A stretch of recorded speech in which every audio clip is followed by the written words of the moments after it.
And I think one of the things that I've recognized as Chuck and I have traveled this nation now forever, it seems, is that I'm finding a people now that they've kind of made it past the let's be big, let's seek the sensation, let's see who can do it the fastest, let's see what magazine cover we can get on, let's see who can get the biggest this and that. There's a remnant of people in this nation right now that are going after him. They're not into that stuff anymore. That's what Chuck, when he says we're moving from church, we're not just trying to build our own congregation on the corner. We know we believe in the local church. We have to have congregations that meet together, but the focal point is the King and his kingdom. And the church is a facet of that. The ecclesia is a facet of that. So we're really not going after the expression of our congregation or the glory of a congregation. We're going to take it up a notch, and we're trying to glorify the King of the kingdom who will bring his presence. And then all the churches start growing, all the congregations start growing, and we all get back to basics, and the weight of his glory comes into our midst. And he's recognized, because when he comes with signs and wonders. He comes with deliverance. He comes with blessing.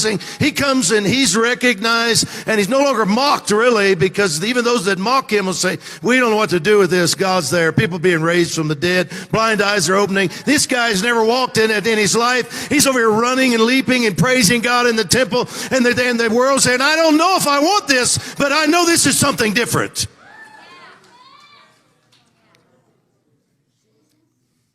And so I just want to say to you, even though for a season the glory of the Lord has been lost in this nation, the glory of the Lord is not in trouble. In the presence of God, he's not nervous. In fact, when the Philistines carried the ark off, they tried to set it up so they could mock it in their temple with their other gods, and God just kept knocking their gods over, Every time they go in, they set their gods back up, and they come in the next day, and he knocked them over again, breaking their hands and their feet off. And then everywhere it went, and they made fun of it, he smote them with tumors. Some translations say, I know this sounds hilarious, some translations say he smote them with hemorrhoids.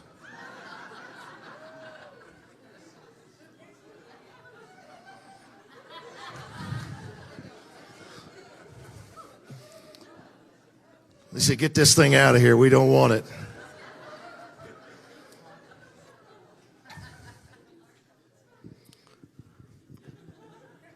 So they went to one of the small towns over here.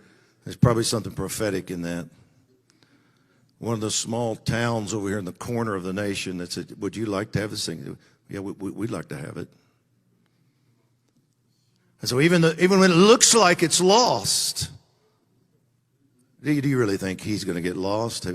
He's over here guarding the ark of his presence until the right time, until the portal opens, the gate opens, and somebody comes along that says, we haven't sought for this thing in 20 years. And even you read the context, it's like they had to say, like, does anybody know where it is? Where is it? It's over here in this. Oh, okay. Let's send some people to go get it. So he can take care of himself. And as a part of this point, I just want to add, he wants it to be found. It's not like he's hiding. He's just waiting for people that want the presence and the glory. Not glory for themselves, his glory. Him to be glorified and honored and seen. And when you go looking for it, he needs a people that will do it his way, doesn't he? He's not just going to allow the glory to come back because we have the right formula or a few brother or sister wonderfuls have the right meetings with the right advertising and slogans and the right worship team in. And he's waiting for people that will humble themselves and say, it's all about you. We want you. And we're going to do this the right way. I also want to say, this is my third point quickly. I've already alluded to this, but I want you to make sure you get it. I'm going to say it directly. The same glory that brings blessing and breakthrough brings judgment. And it happened to the Philistines. It happened to Uzzah, who's bringing back the ark and reaches out and touches it when they presumptuously decide to do it their way.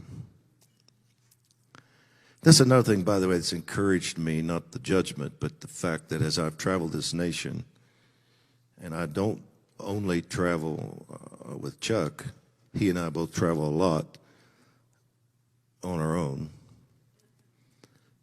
And I was in almost 80 cities last year in America, and I'm on a pace to match it this year. Trying to forerun in this nation to stir people to pray and to believe and to keep the hope alive for this third great awakening. But I'm finding people everywhere I go, everywhere I go,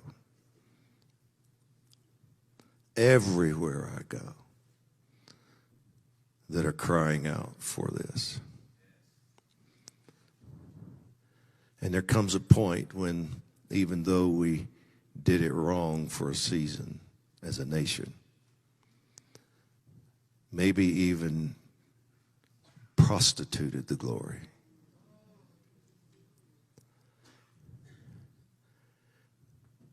there comes a point when there's a remnant that's crying out loudly enough to say, we want to do it right. And if it means we carry it instead of the ox, if it means splinters on our shoulders because we're carrying this thing for 20, 30, 40 miles on our shoulders with poles, then so be it. Bring on the blisters and the blood and the splinters, because whatever it takes to get this, we're gonna have it.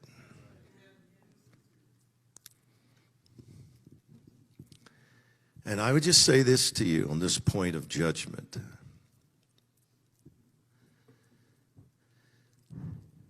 As the Lord exalts himself, he's going to bring down that which has opposed him. And we're not to be alarmed at the feverish resistance in this nation right now to what he is doing. The warfare is intense. The demons are manifesting, and they manifest in a lot of ways, including violence. But do not be discouraged. The glory is returning. And those who have opposed him will be dealt with, and those who are welcoming him in the right way will be exalted.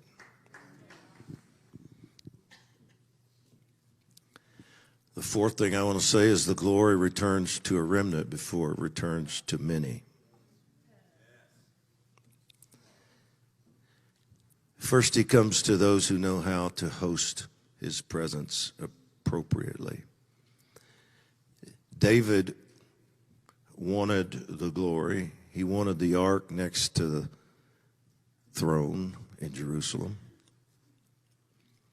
But he still had just a little bit of this glitz thing on him, you know. As king, I'm going to make sure that we do this right and get a fancy new cart and come up with a really great new idea on how to get it.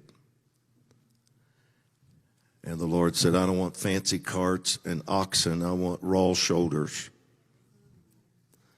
And I want this carried by the priests. I don't want it carried by animals. I want it carried by people. I want them to carry my glory. That's always been my heart, is to have it with people, humans. So don't bring me a bunch of oxen and new carts. Get it as close to your heart as you can and carry it for me, David.